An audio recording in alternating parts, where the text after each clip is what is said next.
Assalamualaikum warahmatullahi wabarakatuh. Perkenalkan, nama saya Dikran Najaya Putra dari SMK 4 Sopeng.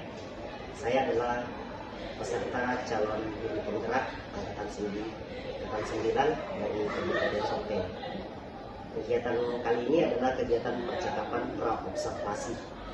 Kali ini saya ditemani oleh Ibu Nur Fatmi. Beliau mengajar PKN di sekolah kami. Jadi pada dasarnya tujuan melakukan pra-observasi itu adalah bagaimana agar kegiatan pembelajaran bisa berlangsung dengan baik. Artinya ini proses yang kita inginkan adalah agar hasil pada kegiatan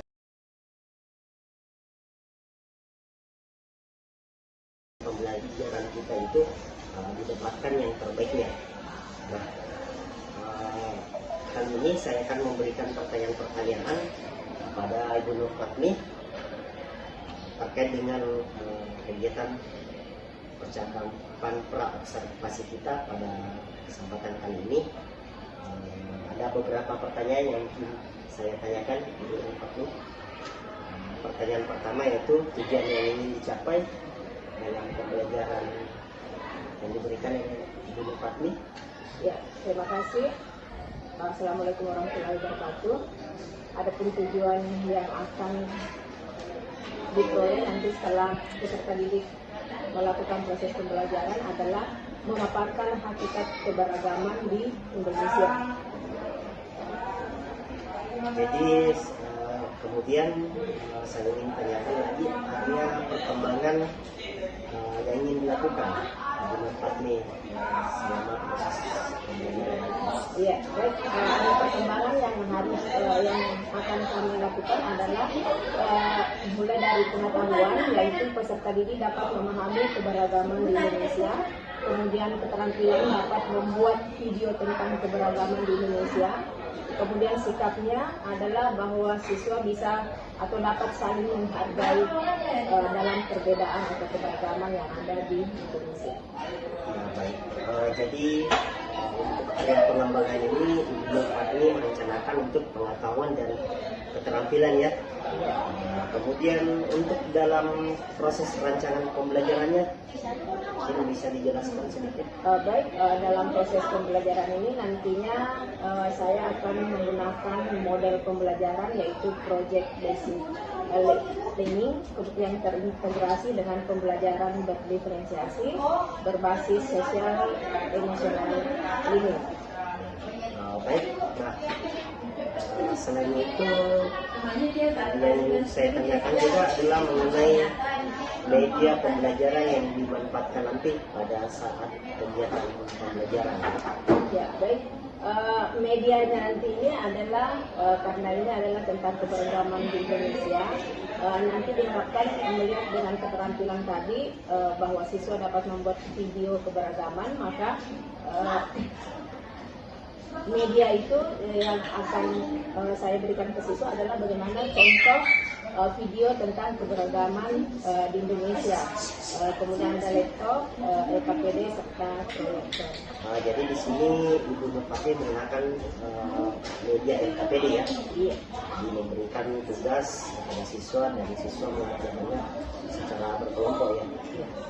Nah, dari pertanyaan-pertanyaan yang saya sampaikan tadi, kira-kira untuk prosesnya nanti kira-kira kapan Ibu Nur Fatmi melaksanakan? Ya, kebetulan hari Senin minggu depan ada jadwal saya di kelas 11 PKP 1 di Kampung Kepala.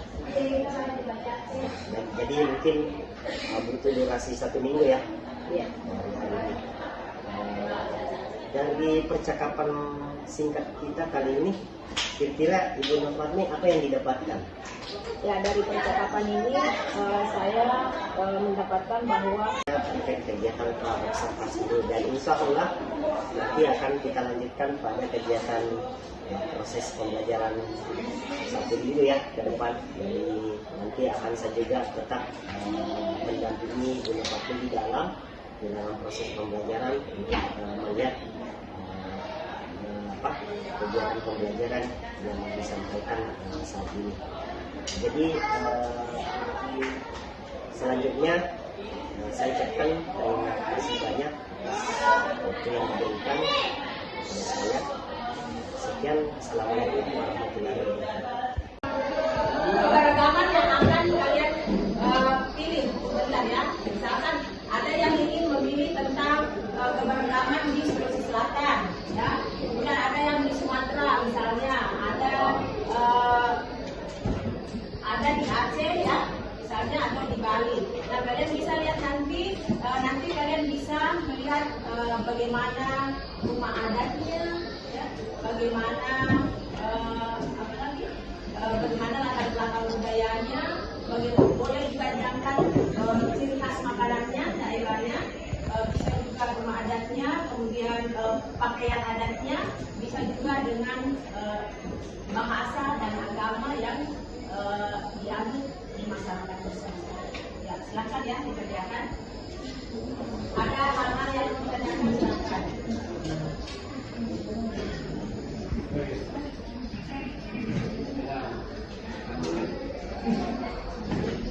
Sudah selesai? Ada yang sudah selesai? Ada yang sudah selesai semua ya? Baik, Ibu akan tunjuk salah satu kelompok untuk mempresentasikan hasil kelompoknya di depan kelas. Silakan kelompok 1. Silakan.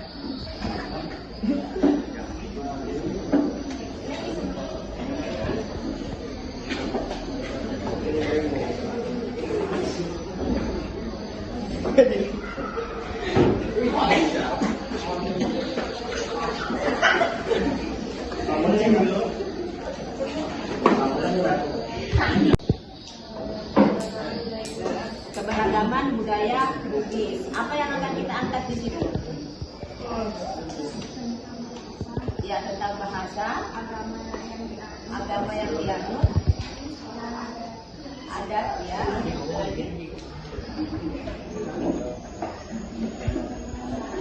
Oke, silakan ya dikerja. Jadi paham ya, sudah paham ya. Sama dengan kelompok yang lain, bisa kita pilih suku apa. Alur ceritanya boleh kamu dengan kelompok yang tadi, ya.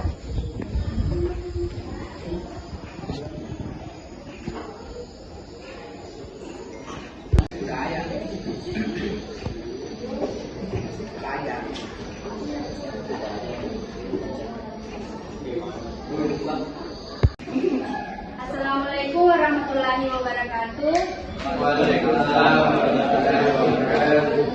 Kami dari kelompok 1 akan mempresentasikan hasil dari kelompok kami.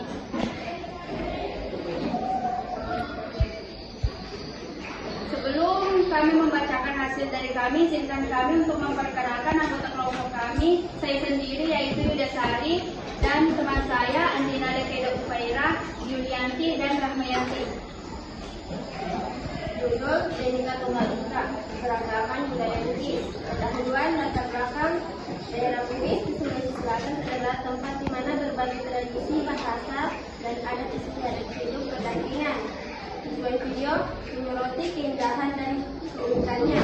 Skenario pengenalan keberagaman Bugis. Adegan Mutes gambar dari Kabupaten Maros, Pangkajene, dan daerah-daerah Bugis lainnya. Narator, selamat datang di daerah Bugis, tempat di mana keberagaman budaya berkembang dengan harmoni. Upacara adat Bugis. Adegan prosesi upacara adat tolak barang Pasmilik di Banten Somba Oku, Makassar. Narator, upacara adat ini membersihkan diri dari bahaya dan bencana serta melestarikan nilai-nilai budaya Bugis. Bahasa dan tradisi. Adegan orang Bugis berbicara dalam bahasa Uji. Narator, bahasa Uji adalah ciri khas suku Bugis.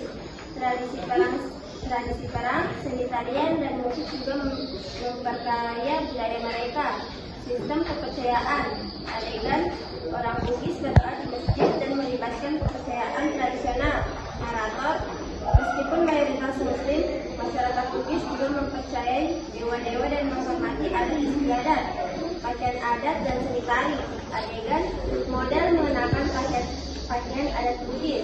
Narator, pakaian adat dan tarian Bugis memukau dengan keindahan dan warna yang mendalam. Assalamualaikum warahmatullahi wabarakatuh. Berjumpa kembali pada kegiatan pasca observasi. Kali ini bersama saya Edi Pranajaya Putra, calon guru penggerak angkatan 9 dari SMK Negeri 4 Sopeng, Kabupaten Sopeng, Provinsi Sulawesi Selatan. Saat ini saya masih bersama dengan Bu Nur Fatmi selaku guru yang diobservasi. Saya juga bersama dengan Ibu Sri Rahayu selaku pengajar praktik. Assalamualaikum Bu Sri. Waalaikumsalam. Assalamualaikum Bu Nur Fatmi. Jadi di sini kegiatan kita kali ini adalah saya ingin melakukan percakapan terkait dengan proses pembelajaran yang Ibu Nur Fatmi lakukan. Jadi di sini saya akan memberikan beberapa pertanyaan kepada Ibu perihal hal tersebut, yaitu proses pembelajaran yang dilakukan, kalau tidak salah, beberapa pekan yang lalu. Yang pertama yang saya ingin tanyakan adalah bagaimana perasaan Ibu setelah diobservasi? Ya, alhamdulillah, terus terang saya merasa bangga dan bisa membantu teman. Di samping saya merasa was-was karena bagaimanapun saya merasa bahwa saya masih memiliki kekurangan. Namun demikian, dengan adanya observasi ini mungkin saya bisa mengetahui apa kekurangan saya dan bisa diberikan masukan-masukan sehingga saya bisa lebih memperbaiki diri lagi. Jadi perasaan was-was itu ya sangat mudah bagi setiap manusia. Kemudian pertanyaan kedua ya, bisakah diceritakan area pengembangan yang Ibu Fatmi lakukan dan tahapan yang dilakukan di kelas? Ya, ada perkembangan dari segi pengetahuan itu adalah peserta didik dapat memahami keberagaman di Indonesia. Kemudian dari segi keterampilannya, peserta didik dapat membuat video tentang keberagaman di Indonesia. Sedangkan sikapnya adalah peserta didik dapat saling menghormati di dalam perbedaan. Baik. Selanjutnya pertanyaan ketiga adalah sejauh mana area perkembangan yang dilakukan? Apakah sudah berhasil dilakukan dan diterapkan di kelas? Ya, alhamdulillah sebagian besar sudah berjalan dengan baik, meskipun masih ada beberapa peserta didik yang kurang aktif atau tidak berperan serta di dalam kelompoknya. Jadi pada proses itu ada kekurangan atau hambatan-hambatannya. Mungkin bisa dijelaskan sedikit hambatan-hambatannya? Ya, misalkan ada siswa di dalam satu kelompok itu merasa cuek ya, sehingga dia tidak berperan aktif di dalam kelompoknya. Baik, jadi pertanyaan terakhir, kira-kira apa yang dilakukan perubahan atau rencana-rencana selanjutnya terkait pembelajaran yang Ibu Nur Fatmi berikan? Ya, rencana saya selanjutnya, kalau yang sekarang ini saya berkolaborasi dengan guru Bangsa Indonesia, karena dengan dari segi keterampilan tadi kan membuat video. Otomatis dengan membuat video itu diperlukan suatu skrip, sehingga saya berkolaborasi dengan guru Bangsa Indonesia, meminta guru Bangsa Indonesia membimbing peserta didik untuk membuat skrip yang lebih baik. Kemudian dengan guru produktif perfilman karena menggunakan video. Nah, untuk langkah selanjutnya mungkin saya akan bekerja sama dengan atau berkolaborasi dengan guru seni budaya. Dengan misalnya, karena kita tahu dengan keberagaman yang ada di Indonesia ini, ada banyak tarian dari beberapa suku, sehingga saya berencana untuk berkolaborasi lagi dengan guru seni. Jadi rencana kedepannya Ibu Nur Fatmi jadi memprioritaskan kolaborasi ya dengan beberapa guru, karena terkait beberapa hal yang memang butuh masukan dan pertimbangan-pertimbangan. Nah, tahapan selanjutnya saya mungkin ingin diberikan tanggapan oleh Ibu Sri Rahayu selaku pengajar praktik. Untuk itu saya persilahkan. Sudah selesai ceritanya. Iya, sudah selesai. Oh, iya. Terima kasih banyak. Kita kasih applause dulu untuk Pak Edi dan Ibu. Jadi sangat luar biasa coaching yang dilakukan. Jadi sebenarnya kalau ini Bu, ini namanya coaching pasca observasi istilahnya. Jadi pra dan observasi kan sudah kita lakukan sebelumnya di KND. Kalau coaching pasca observasi itu kita kebanyakan merefleksi. Jadi merefleksi apa yang sudah kita lakukan pada saat pra dan observasi. Ketika pra kan yang ditanyakan adalah tujuan pembelajarannya, kompetensi dan area pengembangan yang dicapai. Kalau sekarang kita merefleksi apakah area pengembangan tersebut sudah tercapai atau belum dan kendala-kendala yang dirasakan. Tadi pertanyaan-pertanyaannya saya kira sudah input. Kalau kita merefleksi pasca observasi ya merupakan bentuk refleksi dari observasi pembelajaran yang telah dilakukan sama Ibu. Kalau pertanyaan-pertanyaan yang diajukan tadi sudah include, hanya mungkin perlu dikembangkan saja. Yang pertama, sebelum mungkin lebih jauh Pak Edi ke pertanyaannya, kita harus menyampaikan dulu kepada Ibu hasil observasi kita itu seperti apa berdasarkan data. Kan ada rubrik kita pakai toh, setidaknya itu kita sampaikan dulu kepada Ibu. Saya sudah mengobservasi Ibu, hasilnya seperti ini. Jadi dia itu dalam bentuk data, bukan dalam bentuk asumsi atau pendapat. Jadi itu yang pertama. Ini tidak terlepas tentunya dari prinsip coaching Pak Edi. Jadi itu yang harus kita sebelum itu ada penyampaian hasil observasi berdasarkan data yang sudah kita ambil sebelumnya waktu Ibu ini kita amati. Kemudian yang berikutnya tentunya ketika kita meng-coaching itu yang harus betul-betul diperhatikan adalah prinsip-prinsip coaching. Yang pertama kan ada namanya kemitraan. Jadi sekiranya juga sudah berlangsung tadi, jadi antara teman rekan sejawat yang tidak ada istilah saling menggurui, jadi percakapan tidak ada beban, santai seperti ini, dan itu maksudnya kemitraan. Kemudian proses kreatif Pak Edi, ini juga yang perlu dikembangkan dalam teknik coaching. Itu adalah bagaimana kita sebagai seorang coach perlu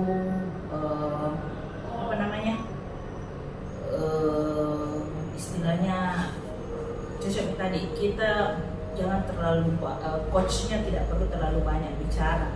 Justru yang mengeksplor itu adalah Ibu sebagai seorang coach ya. Jadi saya juga setuju tadi bahwa kita itu sebagai seorang coach dalam prinsip proses kreatif ini hanya bertanya, merangkum jawaban dan mendengar aktif ya, dan memberi umpan balik dan mendengar aktif. Jadi itu proses kreatif istilahnya. Kemudian memaksimalkan potensi, itu kan potensi berikutnya adalah memaksimalkan potensi. Kita menggali terus pertanyaan-pertanyaan kita sebenarnya menggali khususnya tadi area pengembangan. Sebenarnya ada beberapa pertanyaan umpan balik yang bisa kita berikan kepada Ibu setelah dia menyampaikan area pengembangannya. Yang pertama tentunya cocok nih kita bertanya masalah hambatan atau kendala yang Ibu hadapi. Contohnya tadi ada beberapa anak putri yang tidak aktif. Kemudian berikutnya dari hambatan atau istilahnya kendala itu, kira-kira ditanya lagi Ibunya apa yang menurut beliau itu solusi yang harus beliau lakukan untuk menghadapi tantangan ini. Ada tadi beliau mengatakan kolaborasi dengan ya istilahnya pembelajaran terintegrasi, itu sudah bagus sekali. Jadi ada umpan balik. Kemudian ini tadi solusinya bisa diambil dalam bentuk RTLD, rencana tindak lanjut. Nah kalau rencana tindak lanjut itu sifatnya barangkali harus lebih konkret. Jadi Pak Edi bisa mengeksplor pertanyaannya tadi. Setelah saya mau berkolaborasi dengan guru seni budaya, jadi harusnya dieksplor lagi kira-kira dan bentuk kolaborasinya seperti apa. Ini jadi dia itu rencana tindak lanjut di dalam bentuk langkah konkret, jadi itu harus dieksplor. Misalnya ditanya lagi kapan pelaksanaannya lebih real, ya lebih mendalam. Nantinya kita bisa lihat terlaksana betulkah ini RTR-nya dan seperti apa. Kemudian berikutnya dukungan dari mana saja yang diharapkan untuk pelaksanaan kolaborasi ini misalnya. Jadi seperti itu misalnya kita bisa kembangkan pertanyaan-pertanyaan seperti itu. Jadi sebenarnya itu Bu, kalau coaching itu istilahnya di luar dari pertanyaan-pertanyaan yang disampaikan tadi, kita bisa lebih eksplor tadi Pak Edi. Jadi lebih bisa dikembangkan, akhirnya betul-betul menemukan ini kan yang kita mau cari solusi dari ya dalam bentuk rencana tindak lanjut yang terprogram. Ya, jadi harus ditanyakan waktunya, siapa yang mendukung dan lain sebagainya. Lebih jauh lagi, sekira ini sudah sangat bagus. Terima kasih Ibu sudah membantu. Terima kasih Pak Edi. Jadi sekira sudah melakukan coaching dengan baik sekali. Jadi itu barangkali masukan atau penguatan yang saya berikan. Demikian, terima kasih. Assalamualaikum warahmatullahi wabarakatuh. Waalaikumsalam. Terima kasih atas saran dan tanggapan-tanggapan dari Bu Sri selaku pengajar praktik. Tentunya insya Allah ke depannya apa yang minta disampaikan akan kami berusaha untuk merealisasikan hal-hal tersebut. Jadi demikianlah rangkaian supervisi akademik mulai dari pra-observasi, kemudian observasi, dan terakhir adalah pasca observasi. Untuk itu saya ucapkan Assalamualaikum warahmatullahi wabarakatuh. Waalaikumsalam warahmatullahi wabarakatuh.